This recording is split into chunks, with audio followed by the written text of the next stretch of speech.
नमस्कार, आप देख रहे हैं पंचम तल और मैं हूं विवेक त्रिपाठी। पंचम तल में यूपी की ब्यूरोक्रेसी पर खुलकर बात करेंगे।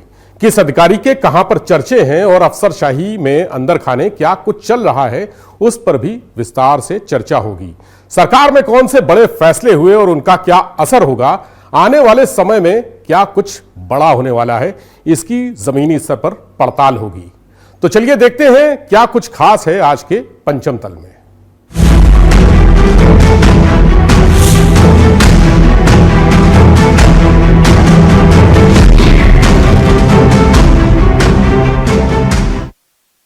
लंबे इंतजार के बाद आखिर यूपी में मंत्रिमंडल विस्तार हो ही गया।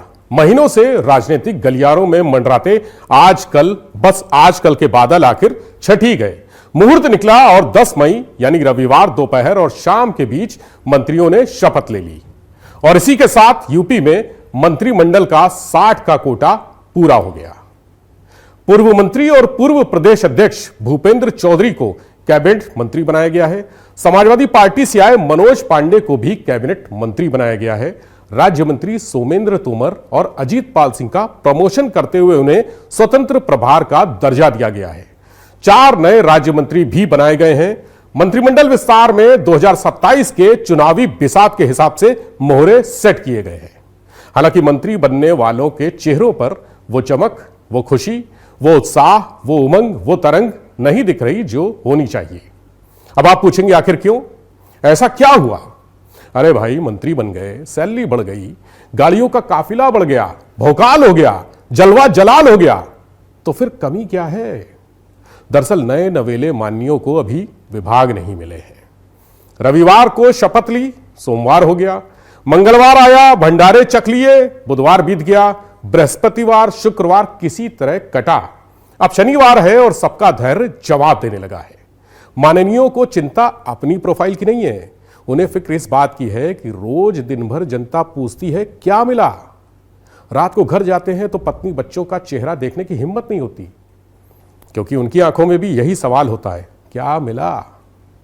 माननीय जी भी सुबह से शाम तक मोबाइल देखा करते हैं, बजा नहीं, जैसे ही घंटी बजती है सेकंड भर में फोन उठाते हैं, हाँ बोल रहा हूं, मैं ही हूं। उधर से आवाज आती है, लखनऊ में अपने बजट में प्लॉट या जमीन खरीदें, गंगा एक्सप्रेस वे के बिल्कुल किनारे 5 एकड़ में फैली हुई टाउनशिप।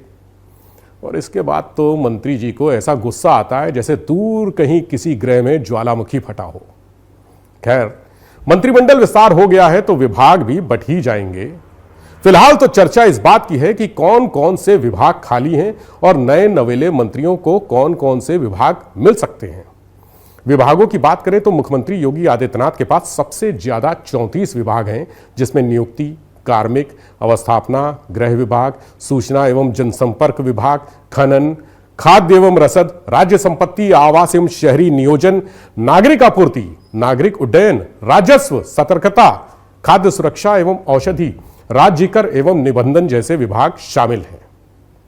बड़के मंत्रियों की नजर पीडब्ल्यूडी, ऊर्जा, नगर विकास, खनन और खाद्य जैसे बड़े मलाईदार विभागों पर है। बीच वाले इसी बात से खुश हैं कि स्वतंत्र प्रभार मिल गया है, विभाग कोई भी हो समझ लिया जाएगा। और छोटके मंत्रियों के पेट में पोर्टफोलियो शब्द से ही गुदगुदी होने लगती है। अरे भैया, मंत्री तो बन गए हैं ना, अब जो भी मिलेगा प्रसाद समझकर उसी से काम चला लेंगे। हालांकि प्रसाद का इंतजार ऐसा है कि खत्म होने का नाम ही नहीं ले रहा।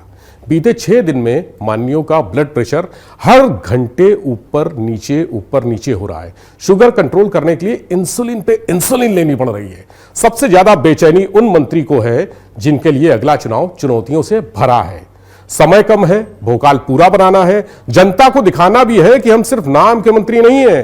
तेल देखो, तेल की धार देखो, बड़े विभाग के मंत्री हैं, ऊपर तक सेटिंग है।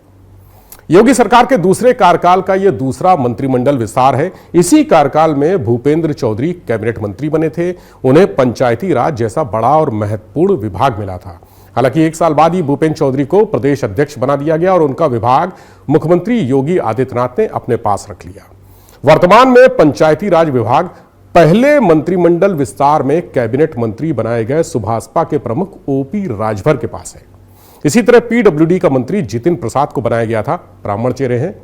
लगभग 1 साल बाद ही वो प्रदेश की राजनीति छोड़कर केंद्र चले गए।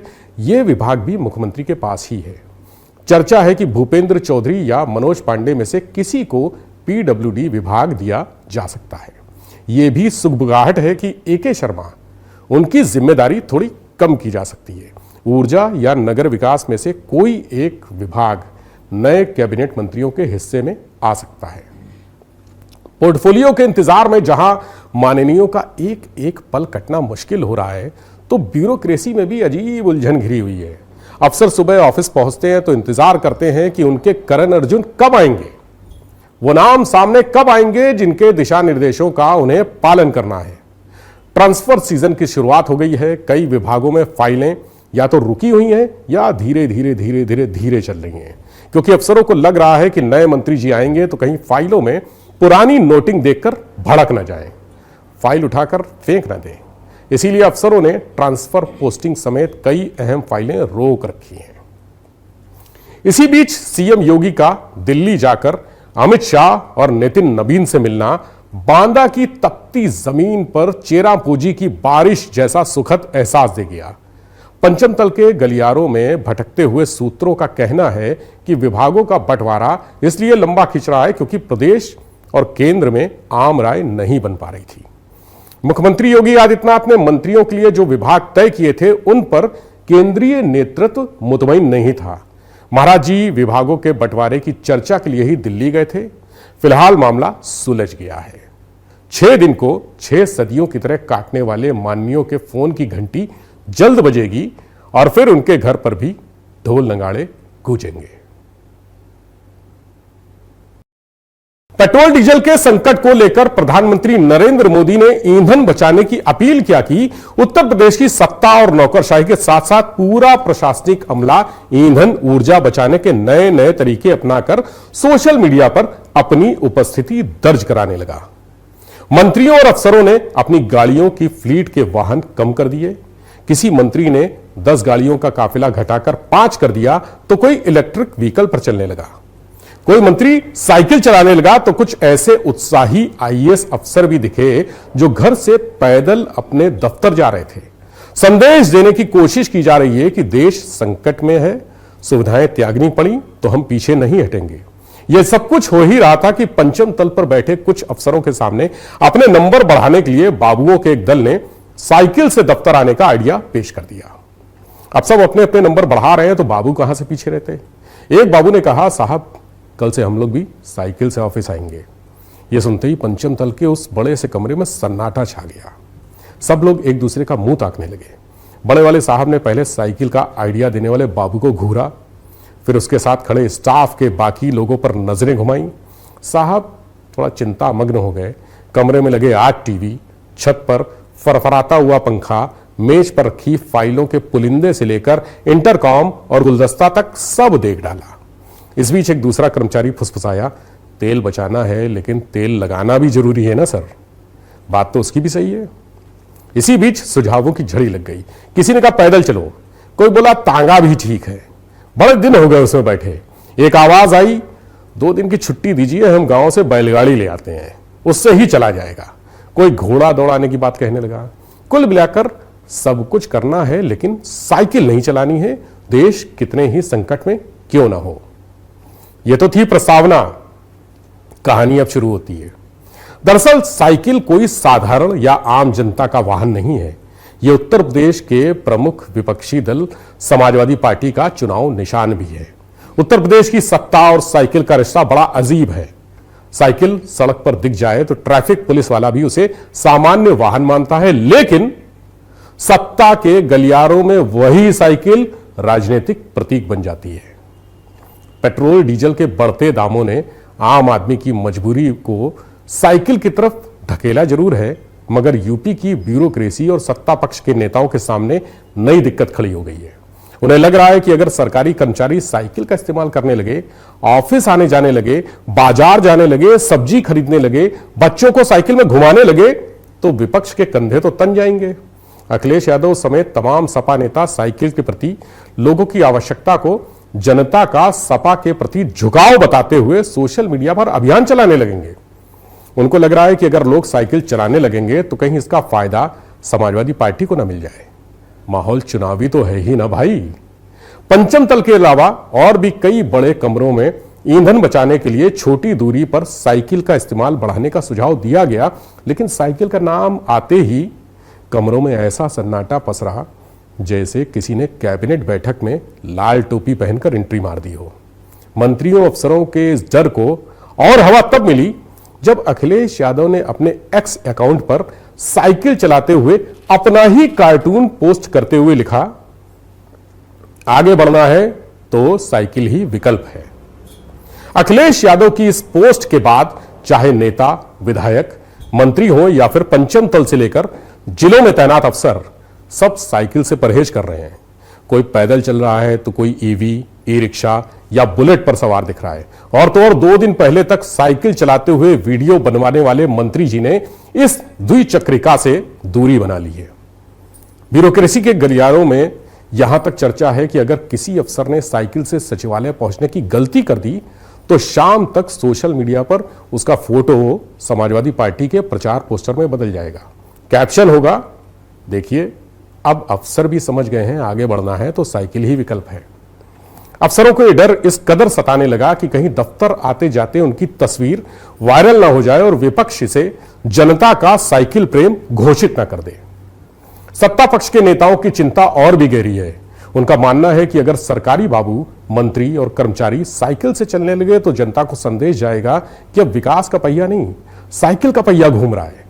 चुनाव सर पर है, ऐसे में पेट्रोल बचाने से ज्यादा जरूरी चुनावी प्रतीक बचाना हो गया है।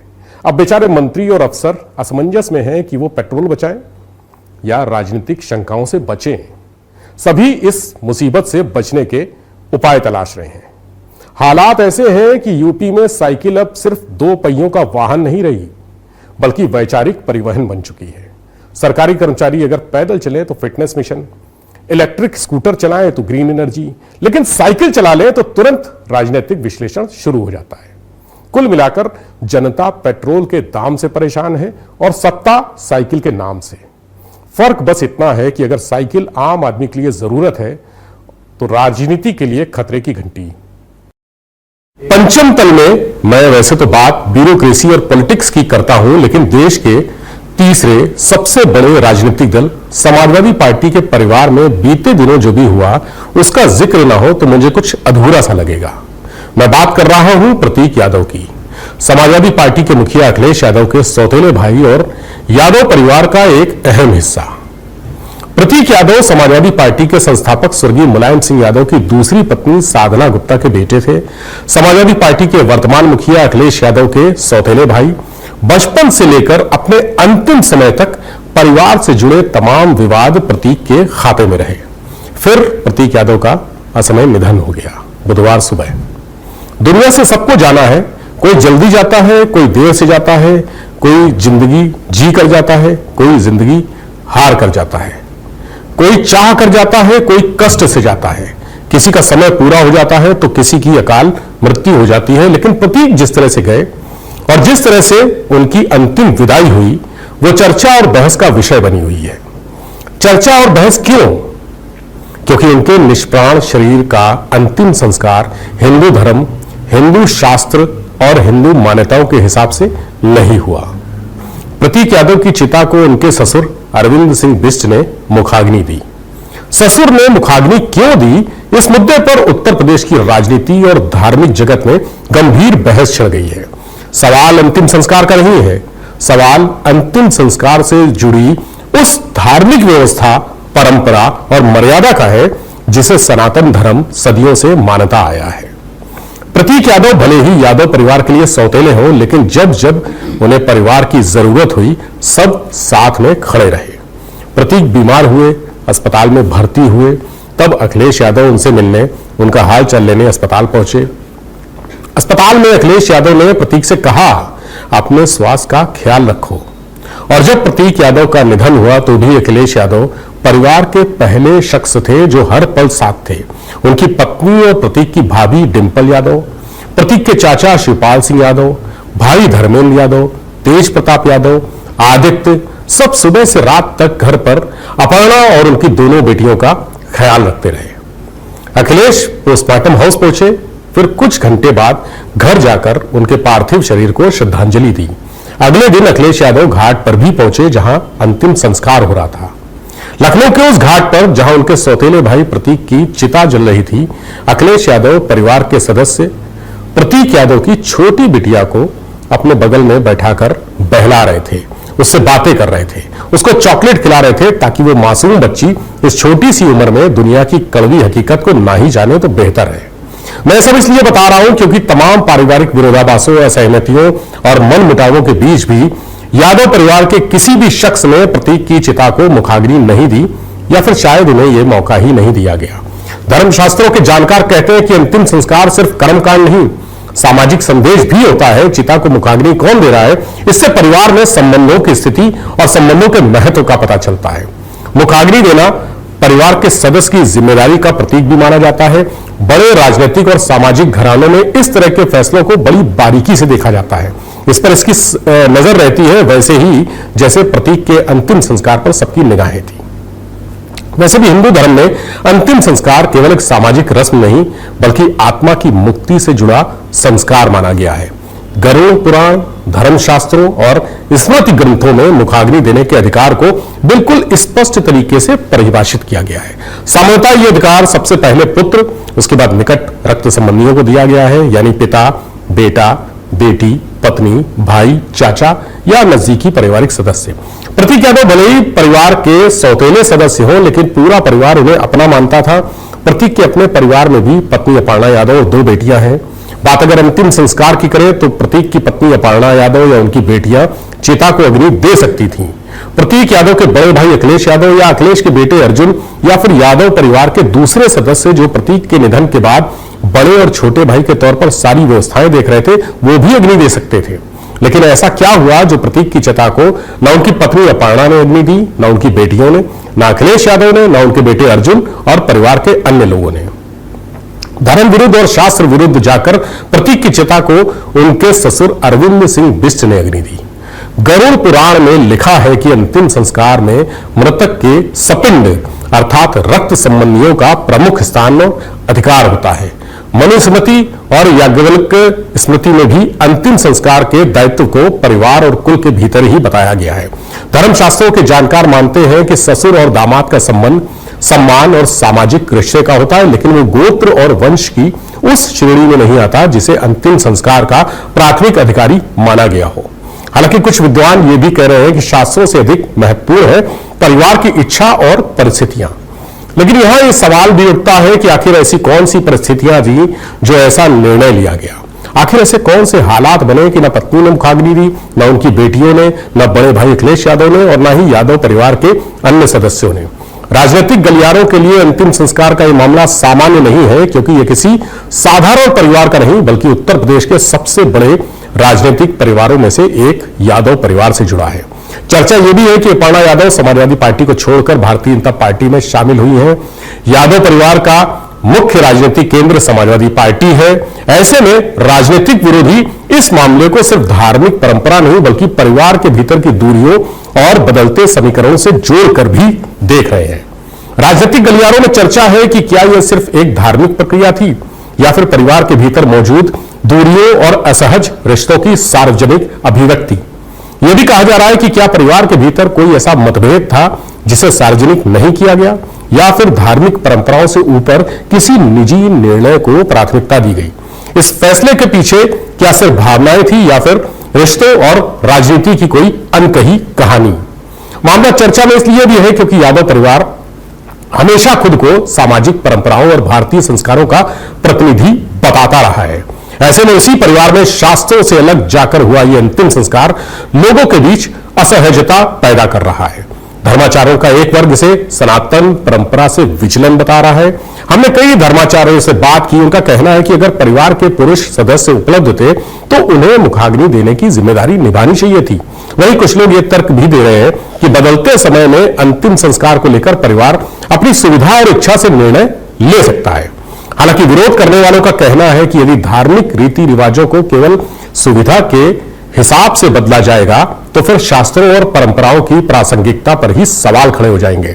फिर कहां हिंदू धर्म, कैसा हिंदू शास्त्र, कैसी हिंदू परंपराएं, काहे की हिंदू मान्यताएं और कौन सी सनातनी व्यवस्था। इस पूरे विवाद ने एक बड़ा सामाजिक सवाल भी खड़ा कर दिया है। क्या आधुनिक राजनीति और निजी पारिवारिक समीकरण अब धर्मशास्त्रों से ऊपर हो चुके हैं? और अगर ऐसा है तो फिर राजनीतिक परिवारों के पास आम लोगों को परंपरा और मर्यादा का पालन करने की सीख देने का नैतिक अधिकार कितना बचता है? प्रतीक यादव की चिता की अग्नि अब केवल एक अंतिम संस्कार का विषय नहीं रह गई है, बल्कि वो सनातन परंपरा, पारिवारिक रिश्तों और राजनीतिक प्रतीकों के टकराव का नया सवाल बन चुकी है। तो फिर आज के पंचम तल में इतना ही। अगले सप्ताह कुछ और बड़ी खबरों के साथ आपके सामने फिर से हाजिर होंगे। तब तक आप देखते रहिए आज की खबर।